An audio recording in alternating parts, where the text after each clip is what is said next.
that kicks in, I will broadcast.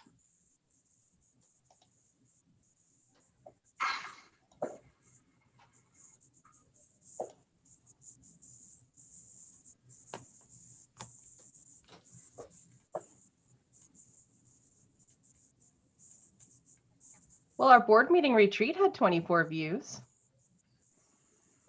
Okay, we're live streaming now, and the webinar is now broadcasting to all attendees. I don't know how to tell. Oh, we only have one attendee. Two.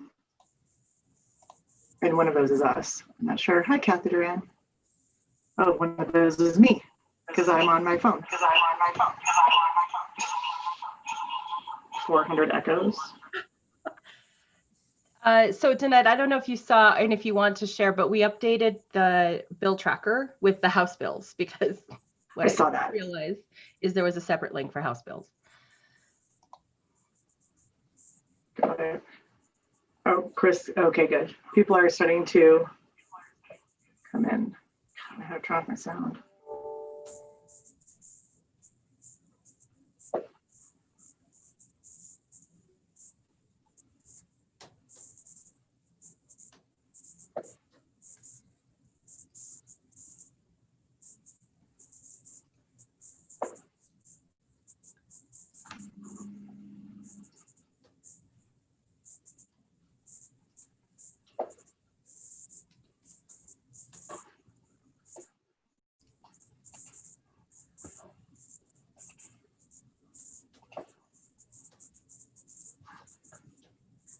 So good morning, everyone. We're going to get started as people join in. As you might have noticed, we've switched to a webinar platform in hopes to be able to make it easier on the board to be able to see each other on the screen when they're having a meeting.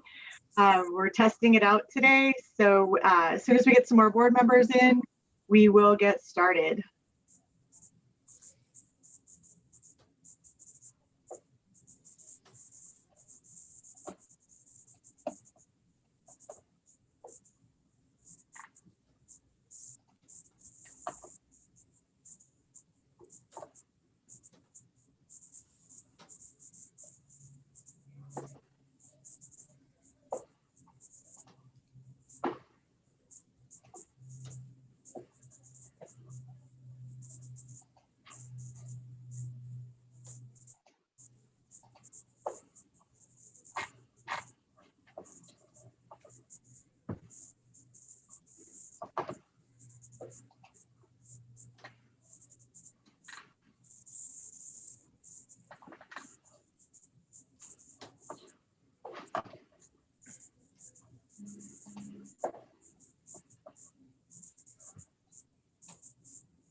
For any of the board members who might be logged in as webinar participants, you should have received an email to make you a panelist.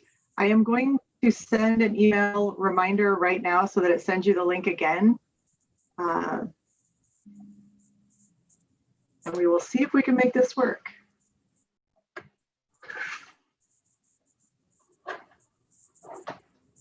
This is not.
We're just having a few technical difficulties. We'll be starting very soon.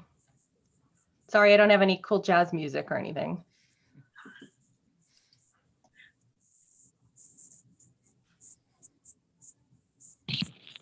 So for all of the board members, you should have just received another invite to the panelist link.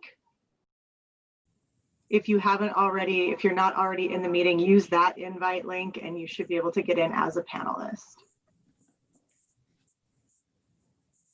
Yeah, Danette, I don't know if you got my text message, but the panelist one I had before kept kicking me to a you can't get in message that you hadn't started the meeting. Oh, okay, and so hopefully this will be updated. Yeah, I now have 3 invitations to this meeting, so I need to figure out which Right. one was right because my calendar has like 14 meetings at 9 o'clock on Thursday at this moment. Okay, we will try to sort that out after the meeting and make sure. This may not be the best process for us either. Well, you're not the only one doing this, so I have 3 invitations now to this meeting, 2 panelists and 1 is a webinar, and I have 3 invitations because at 9 o'clock the state superintendents meet with the public education secretary, and they did the same thing. So I have 3 invitations. I don't know which one of those is the right one either. I do. It was a thing then. Every It's Thursday I'm helpful. clicking which one is this is the right one. So. Got it. And then they've also locked me out of the state meetings on Monday, so I have to sneak in a back door to get in. Well, I'm feeling better that we're not completely alone. You are not alone.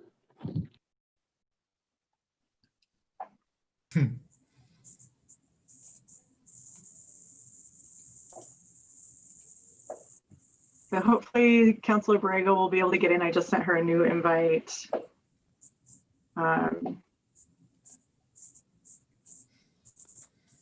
We will see.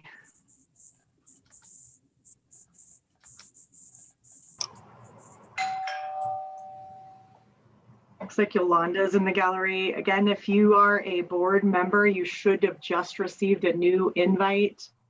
A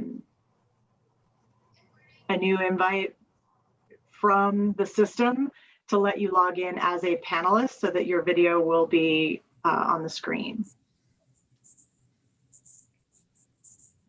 Did leave a little time in the agenda so that if this didn't work right, we'd be okay.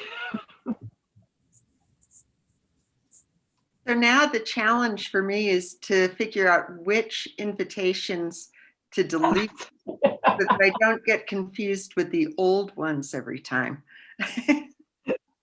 I deleted all of the old ones, but I think our new process has now added 3 because I have 3 as well. Right. I was just looking after Scott said that. Not quite sure how to fix that, but I will work on it. I think it's something for me in the APS system because every single item that I have on my agenda that comes from APS shows up twice. Yes. And I haven't figured out what to do about that.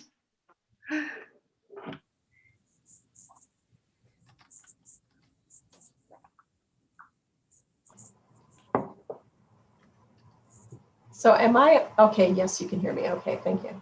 I wasn't sure. Hi, Yolanda. Good morning.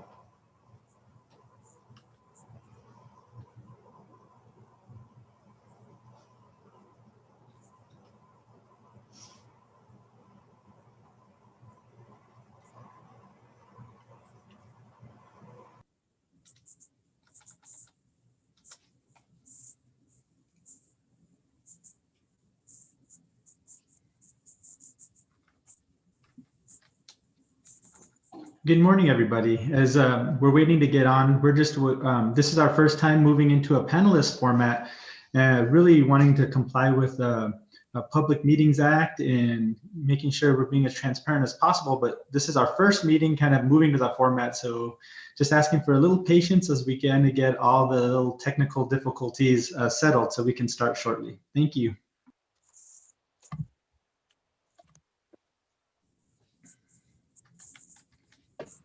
All right, Counselor Borrego is logging back in, and now that I know how to put everybody on the screen, that's helpful.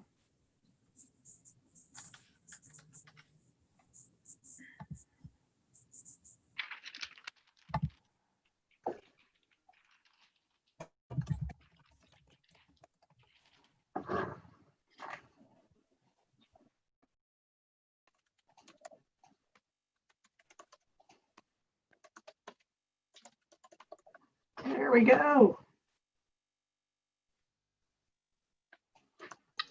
Hi, hi guys. Oh, Counselor, you are on the screen and you can talk. Both Oh. things happening at once. Okay. Do You we are have good. a quorum yet? 1, 2, 3, 4. Yes, we do. We do. Oh, good. Okay, well, thank you all. I'm sorry, but I was having technical difficulties. I couldn't get in for some reason. So we have a quorum and I want to call the meeting to order. So I will just, if people are having problems, please call Danette, because I know that some people might have had some problems getting in as well. So now that we have called the meeting to order, gosh, I'm sorry, my other phone is going off. So I guess we will start with our, should we go ahead and take action, move our voting items up a little bit, Danette, in case people have to leave? Absolutely. If that's would like to, certainly do that. It's up to you. Okay, so I need a motion to approve the agenda with that change to move the voting items up on our agenda. I'll make that motion. This is Barbara. Hi, Barbara. Thank you. Do I have a second? I'll second. This is Marjorie. Thank you, Marjorie. Good morning, everyone. Okay, so we will take up our voting items first. And our first item is December minutes. Do I have a motion to approve our December minutes? So moved. This is Rodney. Hi, Rodney. Good morning. Thank you. Do I have a second? This is Yolanda. I'll second. Thank you, Yolanda. So we have a motion and a second. All in favor, signify by saying aye. Aye. Aye. Thank you. Those minutes are approved. So our next voting item is to transform Education New Mexico and ABC to formally sign on as a partner to transform Education New Mexico. And if you all remember at our last meeting, we discussed this particular issue. And do you want to just go over that really quickly, Danette? Just to remind people what that was. Sure. I'm going to go ahead and turn that over to Daniel. This is kind of his project, so I want to let him speak on that behalf. Yes, good morning, and thank you, Madam Chair and members of the board. This really is just to really sign on to be, we support many partner organizations, the unions, the school-based health centers, but this is to actually become a member to be on the steering committee. So it would actually guide a lot of the work. So with Transform New Mexico, their focus is really seeing through the court decision on the Martinez-Yazzie lawsuit and kind of being the accountable piece to make sure that a lot of these policy and initiatives and funding is going to the students who are most vulnerable in our state to ensure that their constitutional rights are met by getting a quality public education. And so this voting item is just to say that we're going to be an official member of that group. Okay, does anyone have any questions? This is Barbara. I definitely support that. I just have a little bit of an editorial note with just sort of the attitude we enter into it with. Sometimes, and maybe I'm saying this out of just my own personal bifocal or single focal, but I think it is important that when things go through the court, sometimes the people that get left out of really working on the solution are the practitioners. So I fully support endorsing and becoming part of Transform Education. I hope that they really see school districts and teachers and teacher organizations as real vital partners in that process for finding solutions. The people who have been living through the insufficiency of funding and seeing the impact on students really need to be part of seeing the vision of how to move forward. And definitely community schools are one indispensable piece of that. So I really support entering into that partnership and hope that we can really do it in an extremely collaborative way with practitioners and with districts that have just been struggling to try to meet students' needs and haven't had the tools. Thank you, Board Member Peterson. I'll definitely, as you know, if we become an official steering member, I'll bring that voice to the committee for you and for this board. And I will say that our role on the board is really the community school focus. And that's really going to be the expertise that we bring into that platform that they push. Thank you. Anyone else? Yeah, I'd like to say something also. Ellen? Yeah, thank you. I think Transform New Mexico is transforming. And I'm glad that they've been evolving since they originally formed.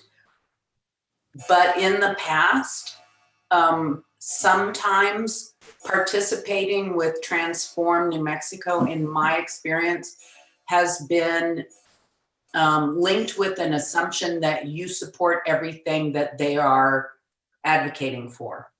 And sometimes they have advocated for solutions and ideas that my organization did not agree with. And so I think we need, I appreciate having the voice of community schools in the conversation with Transform Education New Mexico. I think that's important. I think it's important that we understand what partnership means and that we are treated as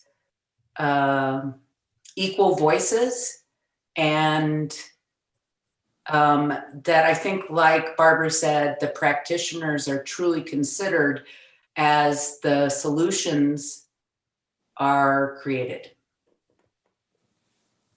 Thank you, Board Member Bernstein. I think that'll definitely be, I'll be tracking that and making sure that happens. The one good thing so any kind of, in their like bylaws, anything that kind of goes out that has all member organizations, they will give you a 2-day notice if you want to sign on or not. So even though we will be an official member, if they put something out and we think that maybe that's not something that specifically ABC will sign on to, we have the option not to sign on to that specific measure.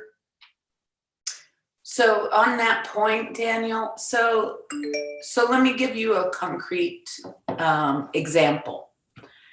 Because I just had this conversation with some of the people from Transform Education New Mexico and the NEA and the AFT New Mexico, including myself. We were talking about what they had advocated for in the past that they wanted to advocate for again, and that is requiring a TESOL endorsement as a condition of moving up in licensure. So several years ago, we had made it clear that we don't support that point of view. And we had a long conversation about the difference in requiring something and incentivizing something, especially for current employees. So 2 years later, the issue got brought up again. Now, this is an issue that I'm passionate about because it connects with attracting and retaining the employees that we need. And we had a long conversation about the difference between TESOL and bilingual endorsements and how we might move forward in a way that makes sense to everybody. So Daniel, if that item comes forward, it doesn't really have to do with ABC. It has to do with myself as a member of ABC. So how do we distinguish what ABC might sign on to as a member of the board and what the members of ABC might see as a specific item that affects the teachers and our position as unions? Yeah, Board Member Bernstein, I think that's an important question, and it's a question that we've had internal dialogues about because, you know, in the community school framework, we want to model that, and we want to bring partner organizations and support one another the best we can. However, we know that there's going to be instances where there's going to be maybe conflicting views on certain items, on certain bills, and I'll get into more of it later, but really we're doing a bill tracking that we will share with the board. We're also requesting maybe a joint committee for the legislative session that brings people together to kind of evaluate. Deanna and I will be meeting weekly to look at the different bills and the different stances of our partner organizations and really keep our hand on the pulse of all these things and make sure that there's clear communication with the board and even with our partners, just being clear and transparent, saying, look, we support the movement, but this specific thing, because we have partner organizations who are part of the board and the joint powers agreement, we just can't sign on to this. But so we'll just make sure that communication is very open and transparent with the board and with our partners throughout the legislative session. I appreciate that. That coordination and that thoughtfulness, Daniel. Thank you. Any other discussion?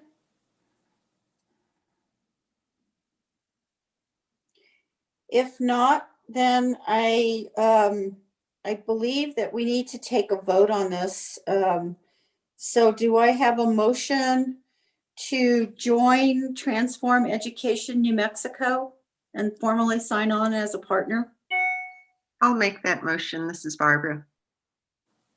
Barbara? Okay, do I have a second? I'll second. This is Peggy. Peggy, thank you. Okay, so Danette, you can, I guess you can count the votes on this. Would it be best to put them into the chat?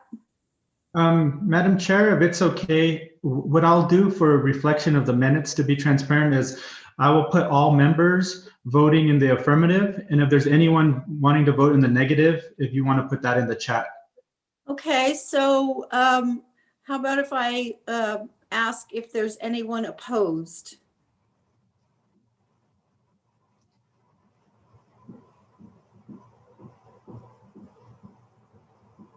No Okay. pressure on anyone there. Yeah, right.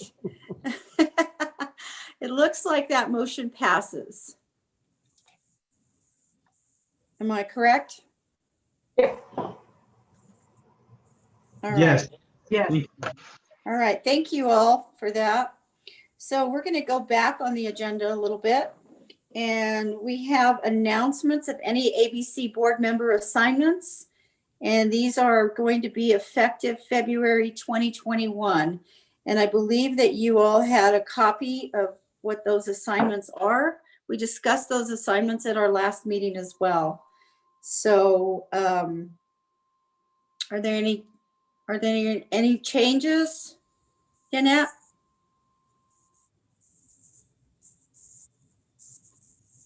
If not, then I guess. Sorry, I was muted by accident there. This is actually in reference to any changes that anyone wants to announce as far as the board assignments itself, who will be sitting on the board. Typically, traditionally we changed seats in March. That was due to, I believe, school board elections not being in the same cycle as the general election. And so now everybody's in sync. So the council, the commission, and the school board, I believe, are all making their committee assignments this month, and some have already made them and some haven't. So we wanted to give an opportunity for anyone who might be vacating the board or knowing that there's going to be new folks stepping in to talk about that today. in the event that they wouldn't be here next month. Okay, well, I do have an announcement regarding that. I'm sorry, I thought this was the actual strategic planning assignments. No problem.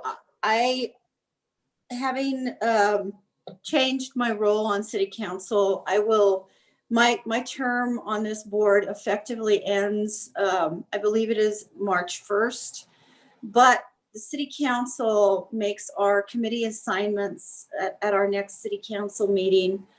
And effectively, I will be assigning a new member to this board. So this is going to be my last meeting with this group. And I just wanted to say that I have sincerely enjoyed chairing this board and serving on this board over the last couple of years.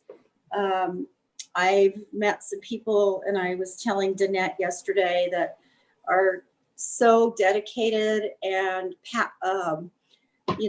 positive and have so much passion for this board. And I am sincerely going to miss all of you. But I know that the new council members that will be assigned to this board will be effective and have come to this board with the same kind of passion that I did. And I just wanted to let you all know that I think there's going to be a little bit of a lag with the chairmanship. So Danette, I don't know how we're going to handle that. Do I need to appoint somebody at this point in time to chair the next meeting? Actually, Madam Chair, Sasha Pellerin is joining us today, and the mayor has appointed her to step in for Mike Pulley as he has some conflicting meetings that he cannot miss. And Sasha is a senior policy analyst for the city of Albuquerque, and we do lots of work with her already. We're super excited to have her, and Sasha has graciously volunteered to jump in as temporary interim chair until March, when the next cycle begins. Okay, Sasha, it's great to meet you. I don't think I've met you yet. I would like to just, I guess, formally appoint you to chair the next meeting in my absence. And thank you for doing that. And I guess with that, then we will, unless there's questions or comments, I would like to move on to our next order of business. Great, thank you. So we will move on to our next order of business, which is our policy agenda report. And this is Deanna and Daniel. Good morning, and Madam Chair, congratulations on your appointment to be the president of the City Council. And I hope that you remain connected to us, maybe not formally, but informally, and follow our work, and we continue our working relationships. But it's been a pleasure working with you, and congratulations. Thank you, Daniel. And I just wanted to mention something. Yesterday, I was excited to receive a little cookie arrangement from ABC Schools, and I just wanted to thank everyone for that as well. Okay, go ahead, Daniel. Fantastic. Well, I'm just going to kind of talk what's going on. The legislative session starts next week. It's going to be a virtual 60-day legislative session, and just kind of want to bring everybody up to speed on the kind of things we have going on. We don't have per se any specific bills, or we're not changing language. We're not pushing any bills this session, but there is this big opportunity for community schools in the state. And that's last week, or actually this week, both the governor and the legislative branches released their budget recommendations. And in the executive budget recommendation, there's this measure to move community schools from sorry if I use certain technical terms, from a below the line kind of project funding to an above the line, which goes into the state equalization guarantee, which is the funding formula. It would be moved into an application process to possibly be funded sustainably as for recurring funds. And that would be through the new reform fund. And the reform fund is the pot of money that when they created the extended learning time in the K-5 plus, It's for the excess money that doesn't get spent, that kind of gets left on the table. Rather than it reverting back to the general fund, it reverts to this reform fund, so that the money does go out to the students and the districts and the people who actually need these funds. And so they're including PED, and the governor are including community schools as part of this funding. And so it really is a big opportunity. It's an incredible opportunity anytime you have a chance to have sustainable funding and above the line. And we will be following that. We're gonna, again, like I said, talk about having a legislative committee that really talks, and I'm positioned well to ABC. I help chair the Coalition on Community Schools Policy Committee. And so we want to make sure that there's a lot of details filled in, and making sure that there's a good plan of how these funds get distributed, and that it's distributed equitably, and that the community school experts weigh in on a lot of the details. And so we'll definitely keep you posted on what's going on in that line. So we will be trying to work through our committee structures to maybe have that legislative committee to create talking points and really have a plan for ABC going forward. And this is going to be with our board members, with PED, our partners, and the statewide coalition to really make sure that all the details are filled in for that. To make sure that you're involved in the process and you know what's going on, we are continuing the legislative bill tracker, and that's where we're going to put pretty much any bill. So we're organizing the bill tracker two ways. It's kind of twofold. One, we're going to do our best to identify and list any bill that may have any impact on the work that community schools do. And we know this could be kind of broad because there's housing, there's school-based health center. Of course, we want to support our teachers. So there's a lot of places that we want to support that impacts community schools. The second part of the bill tracking is that we're going to prioritize the bills.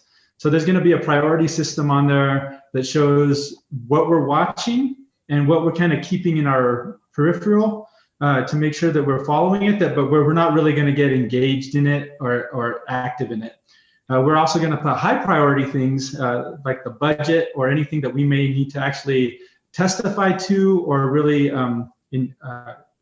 organize to make sure that we get our talking points and we engage with legislators and our organizing engagements. So that's kind of how we're going to get that. We're going to make sure that that link is available to you. Like I mentioned, Deanna and I are already set up on the calendar where we're going to constantly monitor this and include this and send out communication to all of you regarding this. And just to let you know, it's important, and I mentioned it earlier, but really in supporting the community school framework, we're definitely going to support our partners. Thank you guys in supporting to be on the steering committee for Transform Education New Mexico. Now we'll have an active voice in that, the policy and the steering platform. Of course, we're going to support our AFT and teacher unions.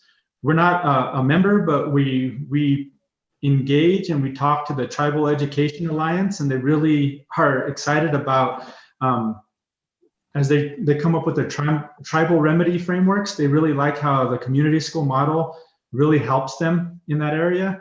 We're working with Albuquerque Interfaith, who has really been engaged in a lot of the South Valley community schools. And of course, school-based health centers, and making sure we have access to, that our students have access to coordinated health and mental health and behavioral health agencies. So with that being said, I'm going to pass it over to Deanna, who's going to talk more about the housing policy. Thank you, Daniel. Thanks for that update. And board members, there should be a link to that bill tracker in your agenda for today. And because it's a Google spreadsheet, it will update automatically. So if you're really curious to see that and want to know what's being pre-filed, there's some pretty fun bills out there that are on that link. So as you know, we have been talking about housing for several months now. It is an issue that has really bubbled up to the top across the country. I was on a policy call yesterday with community school initiatives from around the country, and everyone is really hearing about how the spotlight has been put on housing and eviction and homelessness due to the COVID pandemic. And we knew that was coming. So we've been working on some things for quite a long time now. We also know, just hearing on the ground, that our community school coordinators are working very, very hard to keep families housed to almost an overwhelming extent. I've heard from a few of them that are in really high need areas that this is almost all they do right now. There's a very big need, and I think we are doing the best we can to try to keep families stable and housed, and keep their children engaged in schools as much as possible. We historically have presented to you, and we are aware of the very direct line between housing instability, eviction, foreclosures, student mobility rates, and academic outcomes. And my colleague and I were able to present to the Legislative Education Study Committee in December about that, and raise some awareness, and we gained a lot of support in the legislature for housing issues as related to education. It's not something that people often think about. Housing and education are not an automatic connection, but we have really seen the effect that it has on students. So as a result, ABC has been holding a lot of town halls over the summer. We were able to convene with almost all of our federal delegates to have town halls around housing. ABC has a weekly housing policy meeting with Senator Heinrich's office. And we have been working also with some legislators in New Mexico to introduce a housing bill.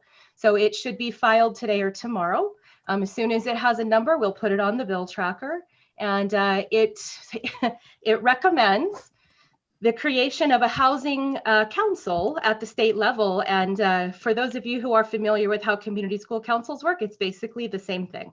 So it's a community school council that works at the state level. We are recommending basically a community school coordinator called a housing services officer, who will convene an interdisciplinary group of people across the state to really do a needs assessment, create an asset map, use data, align budgets, identify gaps and overlaps. So everybody thought that was a genius idea, where we've seen how it works at the micro level all the time. So it's really exciting. So we definitely appreciate your support on all of the bills, and especially ones like this that have been very close to our hearts and to our work for so many months. And we are also continuing our local housing work with the county, the city, and APS Title I, and trying to make sure that they are supported, that they have resources, and that we can help anytime that it's needed. Madam Chair, if I could add something real quick, is that okay? This is Danette. Absolutely. I just would like to add in the bill tracker piece, and I don't remember if Daniel said this or not, I just may have missed it, but we haven't prioritized them yet because they're all just kind of coming in the pre-file, but we will do that. And we do have very specific links to why community schools cares about, why ABC would care about this bill, but where we're at if we have to make prioritizations throughout the session. And then I would also like to just really quickly announce along the housing side that the County Commission on Tuesday night approved $200,000 to go to the Title I McKinney-Vento program, which is the program that serves families experiencing homelessness, to expand their capacity to specifically serve families with school-age children who are living in one of the wellness hotels. What we're finding from the previous investment with the county and APS working together with the city as well is that having that 3 months of stable housing has really moved people into a place of having long-term stabilization, or at least as long term as we can get to at this point. And the county really saw a value in that work, and Title I really had a need. They have, I believe it's 70 families, maybe more at this point, living in one or more, one of the wellness hotels. In addition to that, United Way, through the Seymour Foundation, is also adding another $50,000 to that to help support the initiative. So we've got $250,000 going to this. We haven't worked out all the nuts and bolts yet. We were kind of waiting for the commission to approve And the beautiful thing is SEMER is a multi-year commitment from United Way, and the County Commission, as much as we can count on recurring money from government, has approved this year as well as 2 more years, so that we can really see if we can help stabilize families. We know this is critical to educational success. So kudos to the county, United Way, the city, for really stepping in and leveraging each other's resources to really support schools and families, and to Title I for the incredible work they do. They have almost 900 students on their roster as of last Friday, which is increased by about 250 in like 3 weeks. So APS is, really killing themselves to help families. So that's what systems leverage is about. So thank you very much to everyone. I had a comment. You guys mentioned the city and the county, but you didn't mention the housing authority.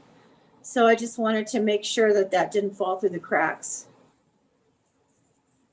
So Madam Chair, and Danette, if I can talk, we do have a pretty close relationship with the Albuquerque Housing Authority, and we talk to them and help them in a partnership as needed.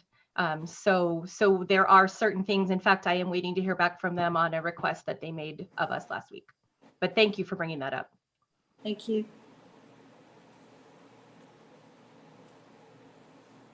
Any other questions or comments? Daniel, you want to do a wrap up? Thank you, Madam Chair. So that's really how we have and expect to be receiving a lot of communication throughout the course of the legislative session with this bill tracking, where we're steering highlights of our partners and what's going on. I expect a lot of things to be going on since it's a virtual legislative session. And we look forward to trying to create some kind of legislative day for ABC, where we can actually invite legislators, a group of legislators to get together. Since we're virtual, the new President Pro Tem, although she's not been officially made, she really put a testament to making sure that the budget process is transparent, and she's really encouraging, at least on the Senate side, and I'm sure the House as well, that they're really wanting legislators to have a lot of virtual office hours with organizations and with the community. And so we want to also make sure that we're engaged in that process as well. So thank you guys so much, and be prepared to be engaged. Great, thank you. Okay, so I guess Danette, the next order of business is the strategic planning process update. Yes, thank you, Madam Chair. So I'm going to hand it over to each of the chairs for the committees to just talk about what's happened in the last week and a half, so as we're getting this off the ground. And first up is Rodney Parenti from United Way. Thanks, Danette. So the Equity and Social Justice Committee met last week. We had broad representation from the ABC board, as well as systems level partners. There were presentations from the ABC board entities on where each one currently sits in their equity and social justice efforts. We also had some very rich discussion on the critical need for intentional alignment of ABC and how we move forward, as well as all of the other efforts that are currently in progress. United Way is about to embark on a multi-series training plan, and we have actually reserved participant slots for ABC if that is how the group decides to move forward. Our immediate next step is setting up a meeting with the organizations and individuals that are currently working with the ABC board entity, so that the group can determine how to proceed. Essentially just looking at which one or what combination of trainers best align with the ABC vision in social justice and equity moving forward. At this point in time, we don't have any immediate asks or needs, but we do anticipate that we will have some requests to present to the board in February. That's my report. Thank you, Rodney. Oh, go ahead. Danette. I'm sorry. We have Peggy Mueller-Aragon next.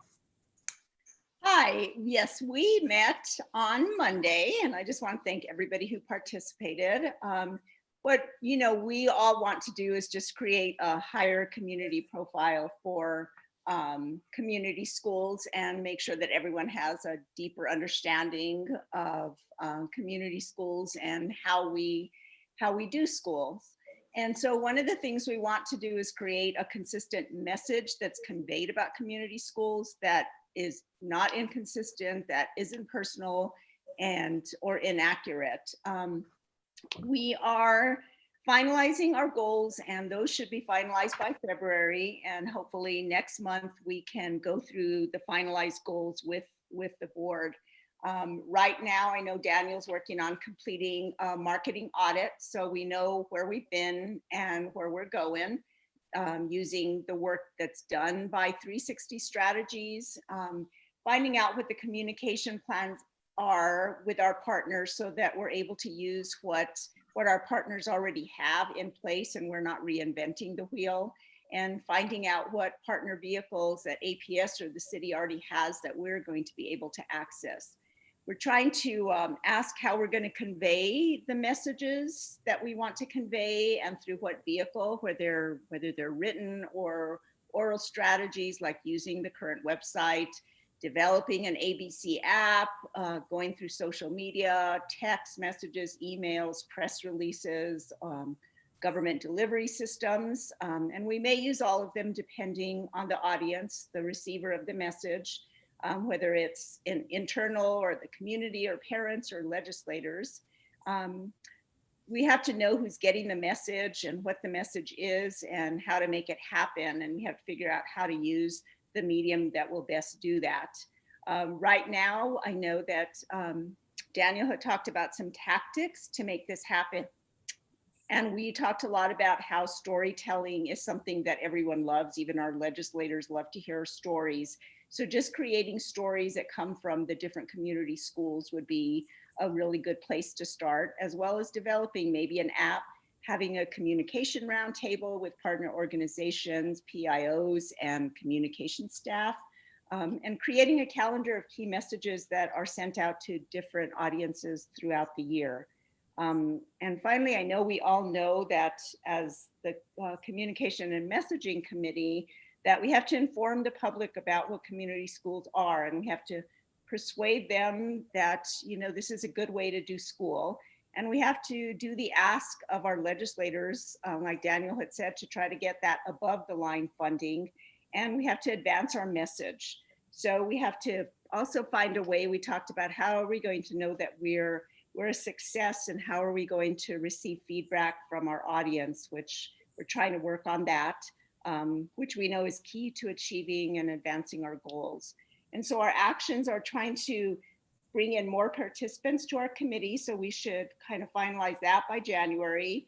And I think Daniel said that we would complete the marketing audit by February and finalize the communication goals also by next month. And when it comes to the finalized communication plan, we're hoping to have that all done by June 1st. So that's what we have. Great, thank you, Peggy. So we'll move on to sustainability. Hi, good morning. Good morning, Enrico. Good, everyone can hear me. Yeah, good morning to everybody. So the Sustainability Committee met this week, and we had pretty broad representation from the ABC board. I think there was about 9 people that participated in this first meeting. And some of the broader highlights included a real immediate focus on the legislative session with an emphasis on sustainable funding. So we discussed some post-session advocacy actions as well, but we also discussed the need for deeper learning around the blending and the braiding of funding systems and how those and how to kind of integrate those factors into a school budget.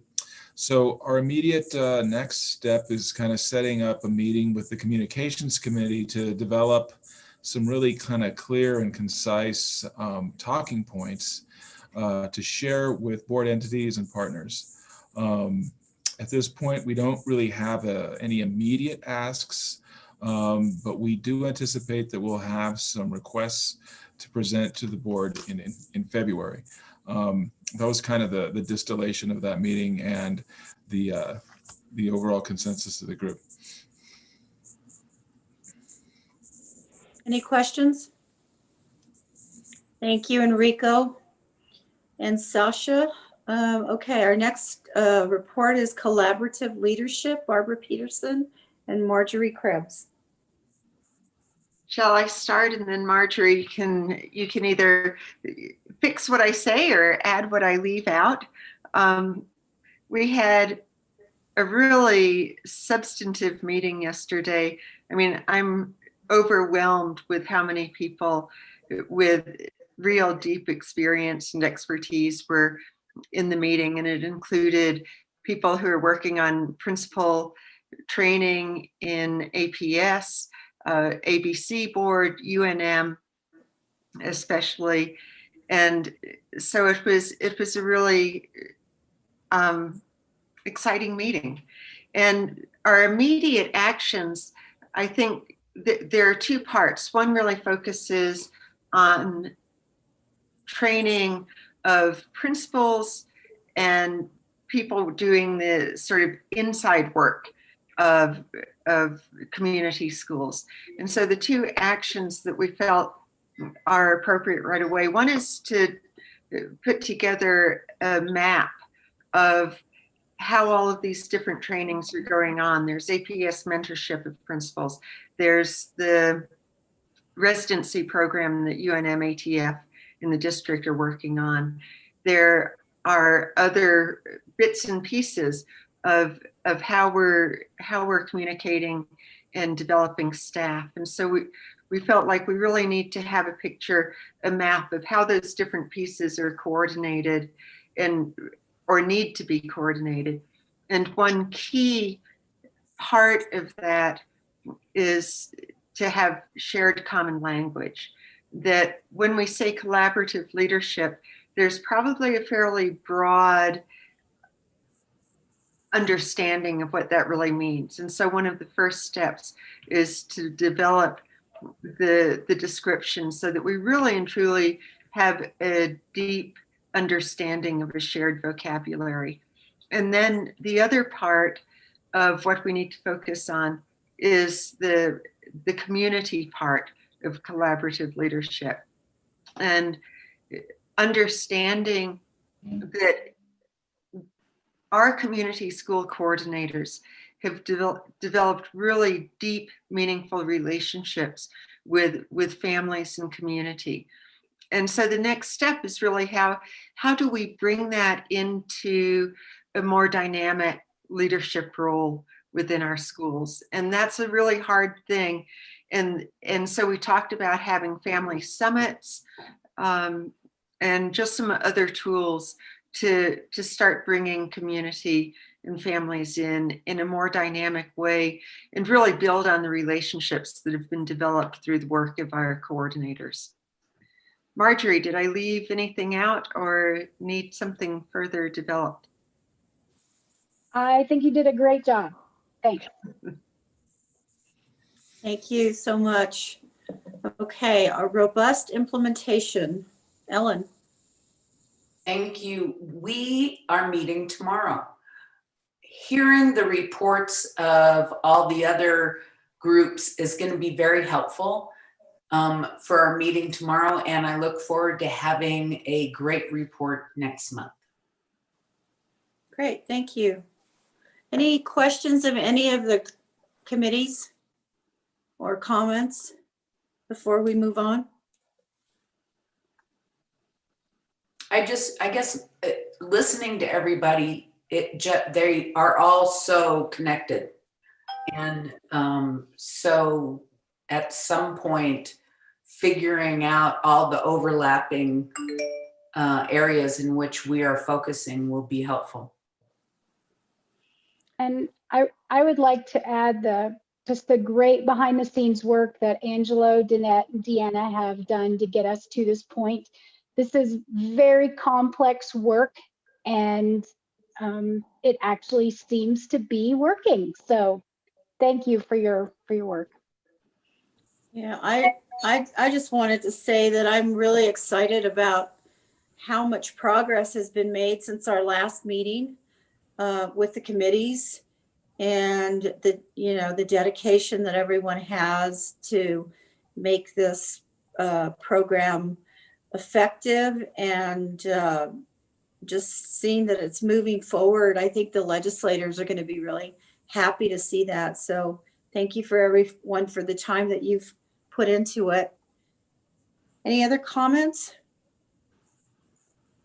If not, even though we started late, it looks like we might actually end a little bit early.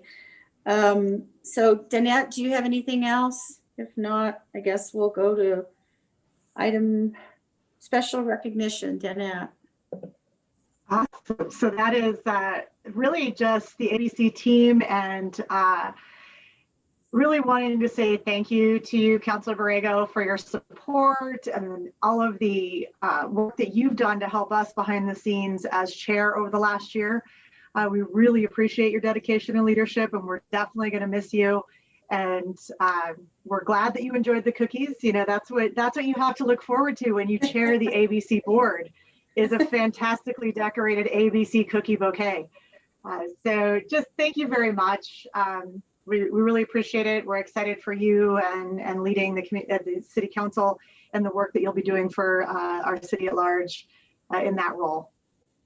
Thank you so much. I just want to say that I'm moving on, but I'm not leaving. So if you guys need anything, this is a program which when we were interviewed a while back, it's a program that's going to be definitely near and dear to my heart. So